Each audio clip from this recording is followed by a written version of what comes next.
What if we turn Bruce Wayne into a useless, plotting twit?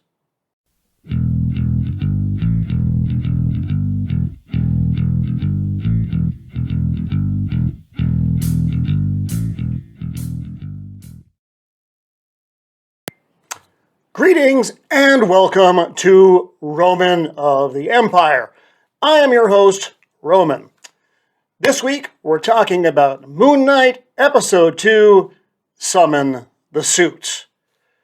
So, again, we have Oscar Isaac playing the part of Moon Knight, Stephen Grant and Mark Spector, Ethan Hawke as Arthur Harrow, who's the bad guy, May Calamaway, it's a peculiar spelling, as Layla, who we'll discuss in a little bit, as she was only the voice on the phone in the last episode, and F. Murray Abraham as the voice of Khonshu, the Egyptian god of the moon. So, I was still underwhelmed.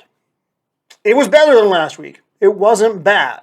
And I have to give you my perspective on this a little bit. I'm familiar with the character of Moon Knight as he is in the comics. Now, there are a couple different versions of Moon Knight, but still, this is very different than the comics. And I've heard other YouTube folk, Ryan Kinnell of the RK Outpost and Az over at Heel versus Babyface, say they kind of like the show.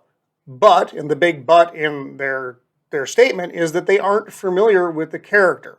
So I guess I can see from that perspective that you'd be more open to some of the stuff they're doing. If you don't know, who Stephen Grant is supposed to be, then you don't necessarily mind what they've done to him. But I do.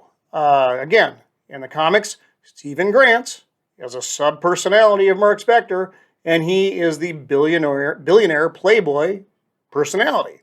He is the financier of Moon Knight's activities. He's a cool dude. He's not the bumbling twit who has no personality and everyone hates. So there we are. So we got to see more of Moon Knight in this episode, and I did think that was really cool. But I'm still having pacing problems, and since we're on episode 2 of a 6-episode run, and I'm still not like, wow, this is cool. I'm like, okay, I'm hoping it gets better. It's not really where you want to be at this point. We're going to jump into spoiler territory now. So be warned, I could literally sum this whole episode up in about 2 sentences, but that wouldn't be a lot of fun for either of us. So we pick up this week. It's right after the bathroom fight where Moon Knight's kicking the big CGI dog's ass in the bathroom. Stephen starts awake in his bed. Oh, like it's been a dream, which we've seen before. And I'm already tired of that plot. Fortunately, I don't think we're going to see a lot more of it after this episode, which is good. And they have the bad humor of Steven trying to run out of his bed, and that chain he keeps himself tied in with so he can't get up and wander the night just pulls him down to the floor and he lands on his face. Slapstick humor is always the best. So he goes to the museum. He sees the damage that was done during the fight. He realizes this is real. This happened. They go to review the video footage, him and the dim-witted security fellow at the museum. And the big CGI dog can't be seen. We learn from this that, okay, Stephen, or people like Stephen probably, are the only ones that can see these creatures, these mythological Egyptian magic creatures. Stephen gets fired for all the damage that he caused. He goes back, sad ass, to his flat, decides he's going to use his time to investigate remember they found the phone and that set of keys in the secret overhead in his apartment. Cool. He wanders around. He figures out the keys belong to a storage unit. We won't need to go into all that, but he ends up at the storage unit, which is where we actually do get some pretty interesting stuff. Clearly, this is where the Mark Spector well, we don't know his last name. We just know Mark. He goes in, he sees someone's been living in like the storage unit. There's a cot in there, there's some clothes, there's a bag. And what's in the bag is the important stuff. In the bag is a gun, and Stephen looks like he's holding a human head when he picks up the gun, which is stupid, but whatever. A bunch of different currencies from around the world, big stacks of them. So this is like a go bag. This is somebody's go bag. And then there's the passport. And in the passport, it's Stephen's face, his stupid face, looking less stupid because it's Mark Spector's U.S. passport. Also in the bag is the scarab that we saw in the last episode that Arthur Harrow was trying to get. And as soon as Stephen grabs it, it starts floating around in a peculiar manner, and he comments, "Oh, it's kind of like a compass." Terrific. The Mark personality shows up and starts talking to him. And I actually do like this. They don't go into enough depth onto these it's up to you to figure out, yes, these are different personalities. But the communication through the mirror when he sees Mark as a different person, it's still him, but obviously not him. I think that's an effective thing. So Mark kind of gives him the lowdown on what's going on. He is the avatar of Khonshu, the Egyptian moon god. He does vengeance for him upon evildoers. Mark freaks out a little bit, or I'm sorry, Stephen freaks out a little bit. And then to make matters worse, well, Mark tells him that he's on his last mission and then he'll never see him again. Which, okay, I have to go back to the comics again, or even in this show. Mark is obviously an established person. He has all this stuff going on, and where Stephen came into the picture, we don't really know, but the way the show presents it, it's almost as if Stephen is the dominant primary personality. And that's, comic book wise, that's not the case. I don't know if that's the way they're doing it here. I don't like it. And if Mark's just going to go away after this, what does that mean? That doesn't make any sense, and less so in the context of what we're going to come up with here in just a few minutes. So Mark's trying to get Stephen to let him take control so he can finish this mission and then move on again, whatever that means. Stephen freaks out. The Egyptian god Khonshu shows up, freaking him out even more. And you get a lot of flashing lights and whatnot. And Khonshu looks pretty good. I have to say pretty good because I think the CGI, like a lot of the CGI in this show, could be better. That's a budget thing. We're going to talk about that at the end. So Stephen runs down to the storage unit into the street, and who does he run into? It's Layla, the voice on the phone. She's riding a motorcycle. She's tracked him down via the cell phone that he used. So they have a brief conversation. She's pissed at him because she doesn't know who the hell Stephen is. She knows Mark. Doesn't get the accent, doesn't know where he's been. And he wants, just take me back to my flat, please. So, swell. They get back to his flat. We learn that these are the important parts of this episode. We learn that she's Mark's wife. He'd sent her divorce papers to sign, although he didn't. Then he kind of disappeared. He became Stephen, but no one knew that except for Stephen and Mark. She finds the bag. She's kind of rummaging through it. She finds the scarab, and she's pissed. She's like, "So you were just going to take this and run off? That was your big plan?" That's clearly not what Mark was trying to do, but that's the way she's seeing it because she has no idea what's going on. And Stephen's like, just take it. Go ahead, take it. Swell. So he's like, I would never divorce you. He doesn't know her. She doesn't know him. She does ask him, you don't remember anything that happened? You don't remember the adventures we went on to get this thing? Referring to the scarab. So they went through a lot of effort to get a hold of this thing, and Stephen, of course, nothing because it's not him. There's a knock on the door. She scampers out the window with the scabbard. The scarab. And it's a couple of dodgy cops who you know almost immediately aren't cops. and they take Stephen to Harrow. It looks like it's a kind of not necessarily great neighborhood in London. And Harrow is there, and he talks about how this was one of the worst crime-ridden... Harrow being played by Ethan Hawke, again, if you don't recall. This was one of the worst crime-ridden areas of the city, and I've done my Amit thing and put my judgment on them, and all the bad people die, is what happens, and then you end up with a pretty crime-free area. So he's got his cult thing set up, and presumably he wouldn't have just done this here. There's probably a lot of different places that he has done this kind of thing. What we do learn, and again, this is another important nugget that we get out of the episode, well, we learn two things here, two important things. That Harrow was Khonshu's previous avatar. So that means that there have been other versions of Moon Knight in the past. That's interesting. He also prefers Amit because while Khonshu waits for someone to do something evil and then vengeance, Amit doesn't wait.